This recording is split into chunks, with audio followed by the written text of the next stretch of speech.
friction as a revision, okay? In some topic, when I will ask question, then you have to reply, okay? Because you have to mind it that this is revision and tomorrow examination date has been released, है ना? Examination date तो बता दिया गया है, शायद 28 फरवरी, यही है ना? तो तो आप अपना टारगेट वैसा बना लीजिए, यानी 1 मंथ यू हैव, 1 मंथ। तो फ्रिक्शन होता क्या है एक्चुअली कि पहले जो चैप्टर में हम लोग पढ़े फोर्स, है ना, और उसके बाद इसमें आपको पढ़ना है कि ऑब्जेक्ट आगे नहीं मूव करता है। तो जब तक हम लोगों को ये फ्रिक्शन नहीं बताया जाता है तब तक हम लोग ये समझते हैं कि वो भारी है इसलिए वो मूव नहीं किया। ये हमारा एक कॉमन सेंस होता है। ठीक है, वो फैक्टर है, वजन मायने रखता है। कोई अगर हल्की चीज है तो आसानी से मूव कर जाएगा, कोई भारी चीज है दिक्कत होता है मूव करने में। तो यहाँ करना क्या है कि जानना है कि क्या कारण है। कारण ये है कि एक नेचुरल रेजिस्टिंग फोर्स होता है, नेचुरल रेजिस्टिंग फोर्स, इसको हम लोग कहते हैं फ्रिक्शन।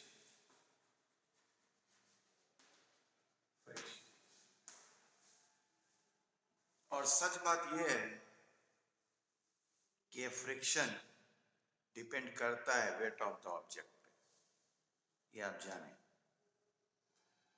याद होगा कि मैं जब फ्रिक्शन पढ़ाया था तो एक बात पे बहुत जोर दिया था कि आप जानते हैं कि टाइप्स ऑफ फ्रिक्शन, एक जानते हैं आप स्टैटिक फ्रिक्शन, एक जानते हैं काइनेटिक फ्रिक्शन, है ना, शायद आप रोलिंग फ्रिक्शन भी बोलते हैं। तो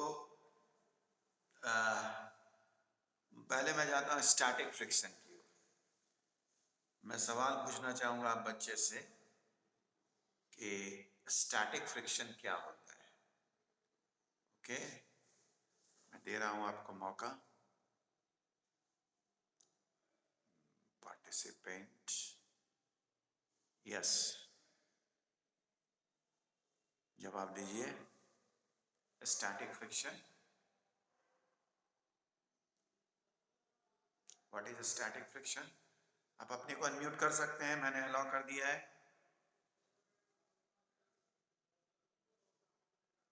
शायद अभी भी नहीं हुआ है क्या? अलाउ, अलाउ पार्टिसिपेंट, हाँ, चलिए अनम्यूट करके बोलिए।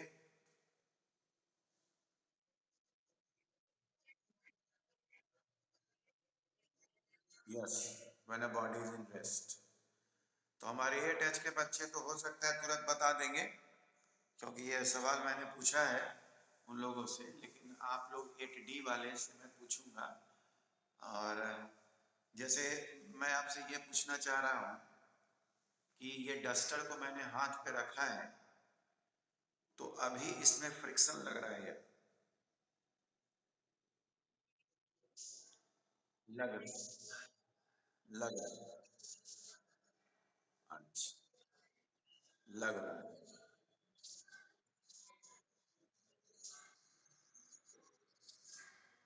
अब बता रहे हैं, अब फ्रिक्शन लग रहा है या नहीं लग रहा है मैं बता रहा हूं आपको।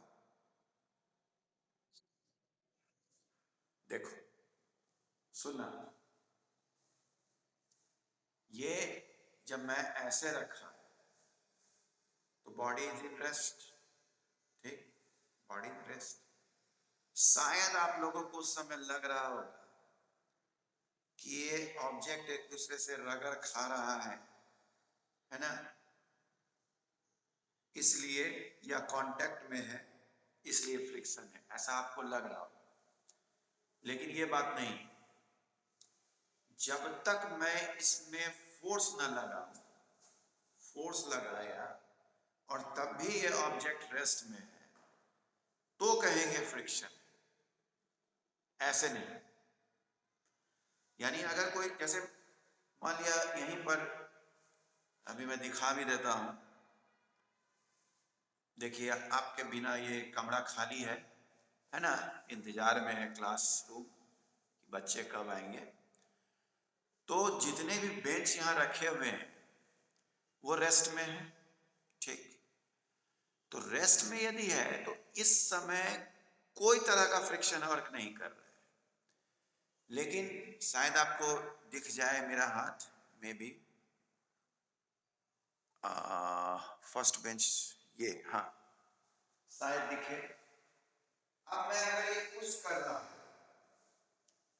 पुश कर रहा हूं मैं, जैसे कि ये दिख रहा हूं, मैं पुश कर रहा हूं तो नहीं हिल रहा है, ठीक। तो कहलाएगा कि फ्रिक्शन इज वर्किंग देयर। लेकिन अभी कुछ नहीं मैं कर रहा हूं, there is no friction, because when the body having the tendency to move, पता नहीं दिखा कि नहीं आप लोगों को, मैं पूछना चाहूंगा आपसे। हाँ हाँ दिख रहा था, जो मैं बेंच को खिसकाने की कोशिश कर रहा था। Hello, you are allowed to unmute yourself. हाँ दिख रहा था, हाँ ठीक। ऐसे मैंने अलाउ किया है आपको देखने के लिए, देखें आप, बताएं, अनम्यूट करके बोलिए, दिख रहा था। हाँ तो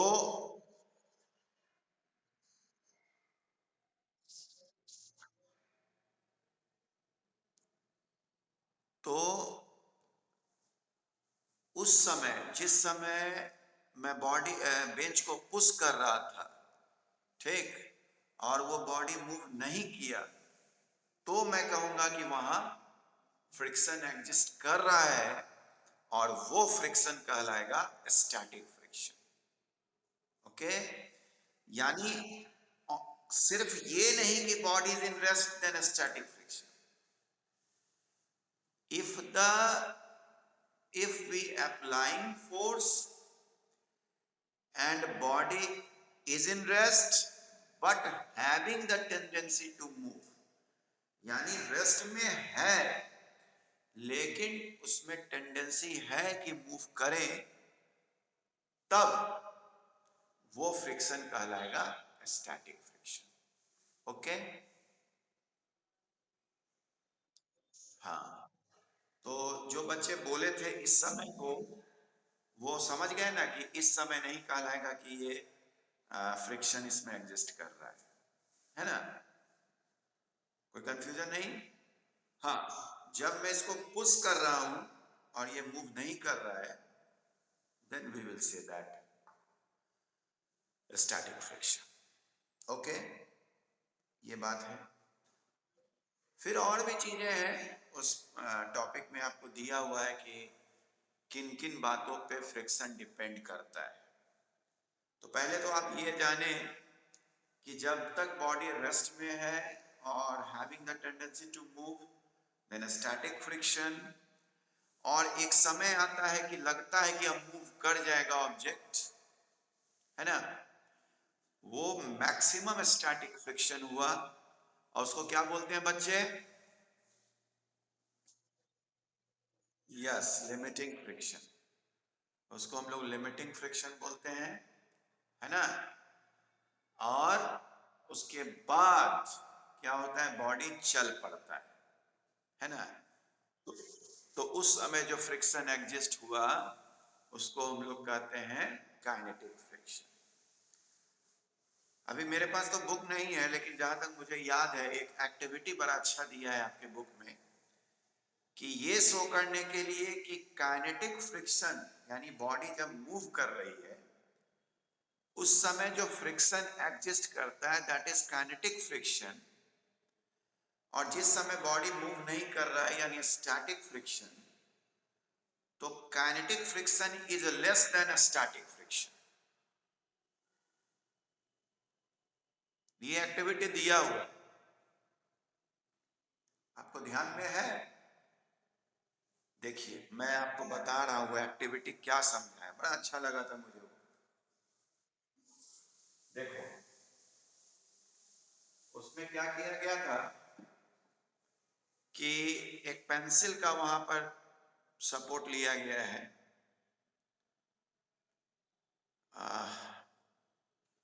देखना जैसे ये टेबल रखा हुआ है और यहाँ पर एक पेंसिल लगा दिया गया और क्या किया गया, यहाँ पर एक धागे की मदद से एक कोई बैलेंस रख दिए हैं, ठीक, और यहाँ पर कुछ है जिसको खींचना है, ठीक है, यहाँ कुछ है जिसे मुझे खींचना है। तो क्या देखते हैं, आइए रस्सी यहाँ लगा हुआ है नेल की मदद से ताकि पेंसिल ऐसे से रोल करे, ठीक है। तो पहले तो ये ठीक है स्थिर है, लेकिन उसके बाद जब मैं इसमें कुछ रखा वजन, एक रखा नहीं मूव किया, दो रखा नहीं मूव किया, ठीक है, तीसरा रखा तो देखा मैंने मूव किया। इसका मतलब मैंने तीन यहां पर ब्लॉक रखा तब जाके ये मूव किया, ठीक। यानी ये हम कह सकते हैं कि मूव करने तक, जस्ट टू मूव, उस समय तक जो फ्रिक्शन एग्जिस्ट कर रहा था वो कहलाया आपको स्टैटिक फ्रिक्शन, ठीक। फिर देखो जब वो बॉडी चलने लगता है तब मैंने क्या किया, देखा एक ट्राई मार, जब चल ही रहा है तो अब तो ब्लॉक रखेंगे नहीं, तो मैंने क्या किया, एक ब्लॉक हटा दिया, और तो भी हम लोग देख रहे हैं कि वो चल रहा है। तो मुझे ये बताइए कि ड्यूरिंग मोशन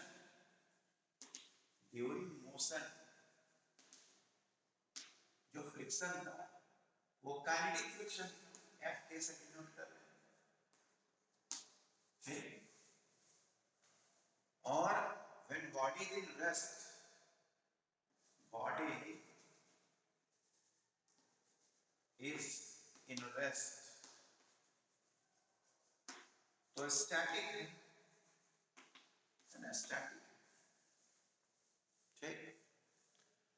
अब सवाल उठता है कि यहां पर काइनेटिक और मूव करने से पहले स्टैटिक, जब हमको मूव करना था तो तीन ब्लॉक की जरूरत पड़ी, है ना, और जब मूव करने लगा तो मैं एक ब्लॉक हटा दिया, इसका मतलब ज्यादा कौन था, स्टैटिक, है ना, क्योंकि जब बॉडी मूव कर रहा है ठीक है उस समय भी फ्रिक्शन लग रहा है ना, लेकिन जो मैं ब्लॉक रख रहा हूं उसको खींचने के लिए वो अब कम ब्लॉक देना पड़ रहा है, यानी जो एक्सटर्नल फोर्स हम लगा रहे हैं वो अब कम लगा रहे हैं। तो सीधी सी बात है, जितना एक्सटर्नल फोर्स उतना ही आपका फ्रिक्शनल फोर्स। जैसे यहां पर अगर तीन ब्लॉक लगाए और बॉडी जस्ट टू मूव था, इसका मतलब इस तीन ब्लॉक के बराबर यहाँ फ्रिक्शनल फोर्स अपोजिट था, ये इधर खींच रहा था और फ्रिक्शनल फोर्स इसको इधर खींच रहा था। लेकिन जब बॉडी मूव करने लगा तो हमको दो ही ब्लॉक का जरूरत पड़ रहा है, इसका मतलब जो अपोजिट में चलते हुए में काइनेटिक फ्रिक्शन लग रहा है वो दो ब्लॉक के बराबर लग रहा है ना, तो ये बात है।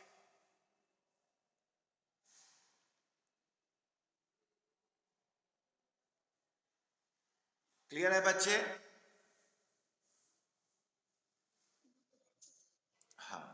कौन ज्यादा है? स्टैटिक फ्रिक्शन ज्यादा होता है कि काइनेटिक फ्रिक्शन?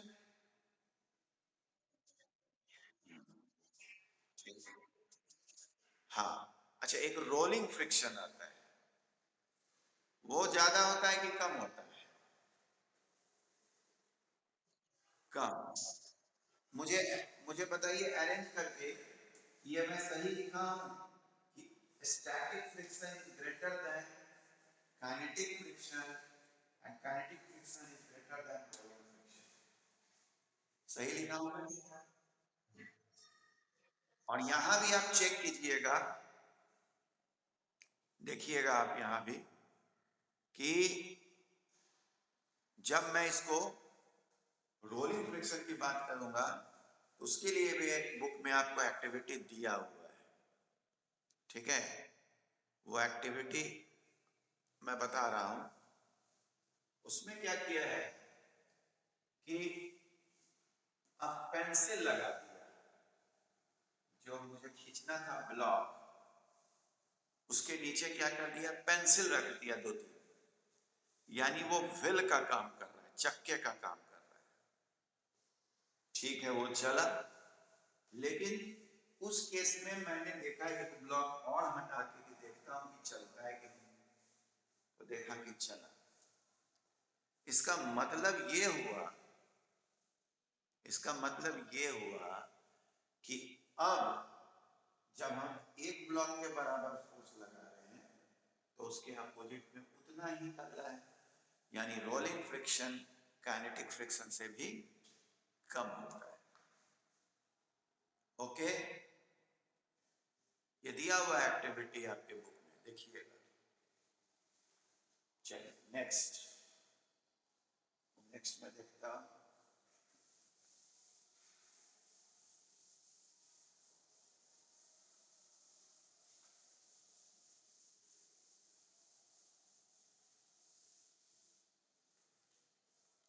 नेक्स्ट हमें आता है कि नेचर ऑफ सरफेस भी मायने रखता है। कैसा नेचर ऑफ सरफेस है उस हिसाब से भी फ्रिक्शनल फोर्स डिपेंड करता है। जैसे मान लिया कि यहाँ पर स्लाइड ऐसा मैंने बना दिया है, ठीक, स्लाइड बना दिया है, मैंने इसमें स्लिप कर दिया, और मैं मैच बॉक्स ले रहा हूँ, ठीक है, मैच बॉक्स, मैच, तीनों को मैं रख रहा हूँ, लेकिन तीन मैच बॉक्स मैं रख रहा हूँ, लेकिन साथ में यह ध्यान रख रहा हूँ कि वो मैच बॉक्स का जो, जहाँ पर हम रगड़ते नहीं है चलाने के लिए, उस जगह पे कुछ कोटिंग कर देते हैं, किसी में एल्युमिनियम लगा देंगे, ठीक है, किसी में एल्युमिनियम का कोटिंग कर दिए, किसी में सैंड पेपर का कर दिए, ठीक है, सैंड पेपर, ठीक। तो क्या हम पाएंगे कि एल्युमिनियम और सैंड पेपर, या और भी कोई एग्जांपल अगर दिया हुआ है तो देखा जाएगा, लेकिन फिलहाल अगर मैं एल्युमिनियम और सैंड पेपर में देखूं तो मैं देखूंगा एल्युमिनियम तेजी से गिरेगा, सैंड पेपर धीरे धीरे गिरेगा। इसका मतलब क्या होगा कि सैंड पेपर रफ है, रफ है इसलिए फ्रिक्शनल फोर्स उस पर ज्यादा लग रहा है।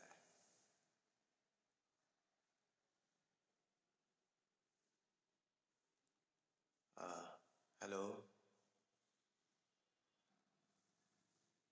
area of surface, frictional force does not depend upon the area of cross section या contact, area of contact। तो ये चीज ख्याल रखना है हम लोगों को, एरिया ऑफ कांटेक्ट।